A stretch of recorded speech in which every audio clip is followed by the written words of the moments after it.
88 ward ముంపు ప్రాంతాలను పర్యటించిన పెందుర్తి ఎమ్మెల్యే పంచకర్ల రమేష్ బాబు.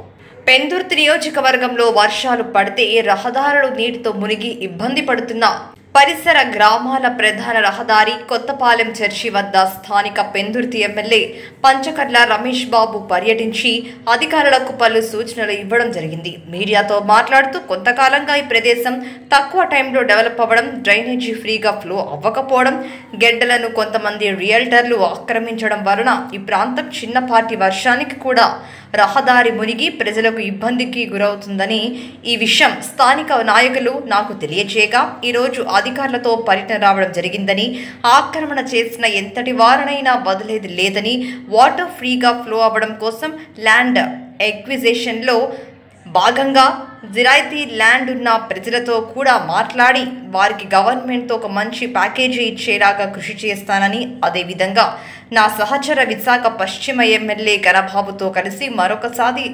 అధికారులతో చర్చలు జరిపి ఈ ప్రాంతాన్ని ముప్పుకు గురి కాకుండా చేస్తామని, అధికారులందరూ కూడా సహకరించాలని మాట్లాడారు. ఈ యొక్క పర్యటనలో స్థానిక కార్పొరేటర్లు మొల్లి ముత్యాల నాయుడు, దాడి రమేష్, వార్డు అధ్యక్షుడు వబ్బిన జనార్దన శ్రీకాంత్, గంతకోరు శివ, ఎన్డీ కూటమి నాయకులు గవర సత్యబాబు, ఇల్లపు శ్రీను, గల్ల శ్రీను, కర్రి కోటి నూకరాజు, లింగం వాసు, గవర శ్రీను, గవర అప్పలరాజు, ఎన్డీఏ కూటమి నాయకులు, ప్రజలు పాల్గొన్నారు.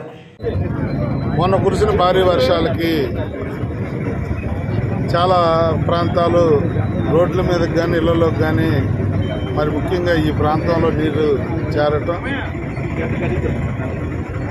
ఒక 4 అడుగులు 3 అడుగులు రోడ్డు మీద నీరు ప్రవహించడం అనేది ఎందుకు జరిగింది అని చెప్పి మొన్న నేను ఊర్లో లేను, మొన్న మా ఎమ్మెల్యే గణబాబు గారు విజిట్ చేశారు.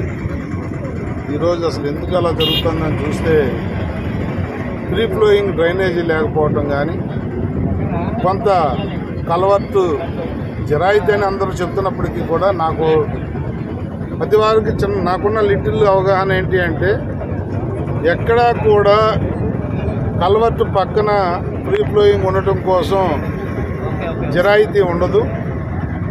జరాయితీ ఆ పక్కన ఈ పక్కన ఉండొచ్చు కానీ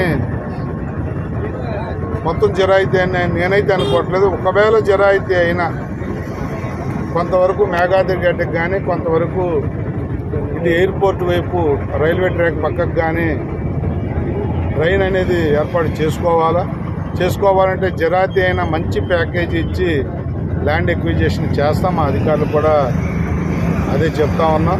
గణబాబు గారు నేను కూడా మాట్లాడుకున్నాం. ఎందుకంటే భవిష్యత్తులో ఇప్పుడు మనం నిలబడిన రోడ్డు పక్కన ఇల్లు హైట్లో కట్టుకోవటం వల్ల ఇది మరీ లో లేయింగ్ ఏరియా అయిపోయింది రోడ్డు. రేపు వేయబోయే రోడ్డుని ఒక 3 అడుగులు హైట్ పెంచి రోడ్డు వేయాలన్న ఒక ఆలోచన చేశాం. రోడ్డు హైట్ పెంచుకోవాలా, డ్రైనేజీ వ్యవస్థ ఆధునీకరణ చేసుకోవాలా, జరాయితీ ఉంటే ఎక్విజిషన్ చేయాలా, ఇవన్నీ కూడా అధికారులతో జీవీఎంసీ కమిషనర్తో నేను గణబాబు గారు కూర్చుని మళ్ళీ ఎప్పుడైనా భారీ వర్షాలు వచ్చినప్పుడు ఈ ప్రాంతం ముంపుకు గురవకుండా తగు చర్యలు తీసుకుంటామని కూడా ఈ ప్రాంత వాసులకు హామీ ఇస్తా ఉన్నా. కాకపోతే అందరూ సహకరించాలి.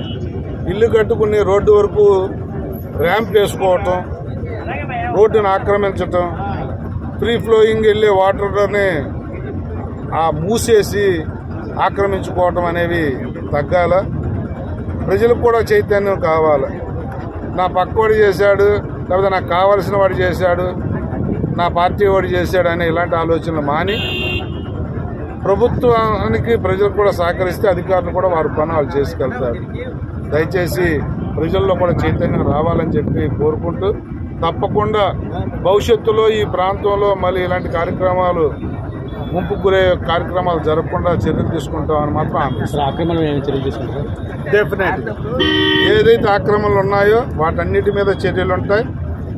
జరాయితీ తీసుకోవాల్సిన దగ్గర కూడా నిర్మోహటంగా వాళ్ళకి మంచి ప్యాకేజ్ ఇచ్చి జరాయితీ ల్యాండ్ కూడా తీసుకుంటాం. అందుకే మా అధికారులకు ఆదేశాలు ఇచ్చాం. ఏదైతే మేము డ్రైన్ తవ్వాలనుకుంటున్నామో ఆ ప్రాంతంలో ఈ మధ్యన ఏమైనా ఇల్లు కట్టే ఆలోచన ఎవరన్నా విరమించుకోండి. ఎందుకంటే ఇల్లు కట్టిన తర్వాత కూలగొట్టలేం కాబట్టి ఆ డ్రైనేజీ అష్టవంకర్లు తిరగకుండా స్ట్రైట్గా రావాలి అంటే ప్రజలు కూడా మాకు సహకరించమని చెప్పి కోరుతాం. సార్ బఫర్ జోన్లకి జీఎంసీ రెవెన్యూ కూడా అనుమతి ఇవ్వడం వల్ల కనుగొనడం జరుగుతుంది. ఏంటి బఫర్ జోన్ వదిలికొండా జీఎంసీ కానీ ఇటు రెవెన్యూ వాళ్ళు కానీ వదిలేస్తారు చూసినట్టుగా దానివల్ల అక్కడ లేదండి, కొంత అధికారులకు కూడా ఒత్తిడి, ఎవరొకరు అధికార పార్టీలో ఇన్ఫ్లుయెన్స్ చేయటం ఏదో ఇలాంటివి జరుగుతూ ఉన్నాయి. నేనైతే మా అధికారులకు ఘనబాబు నేనైతే మాటిస్తా ఉన్నా, ఎట్టి పరిస్థితుల్లో ఒకరిద్దరు స్వార్థపరుల వల్ల వ్యవస్థ పాడవకూడదు, ప్రజలందరూ సఫర్ అవ్వకూడదు అనేదే మేము అదే మోటోగా ముందుకు పోతా ఉన్నాం. తప్పకుండా వారం రోజుల్లోనే, ఎందుకంటే కమిషనర్ కానీ వీళ్ళందరూ విజయవాడ విధుల్లో ఉన్నారు, ఆయన రాగానే ఒక రివ్యూ పెట్టుకుని నేను ఘనబాబు గారు మాట్లాడుకున్నాం. ఒక వారం రోజుల్లో రివ్యూ పెట్టుకుని పక్కా ప్లాన్తో ఆధునీకరణ చేసే కార్యక్రమం చేపట్టాం. Thank you.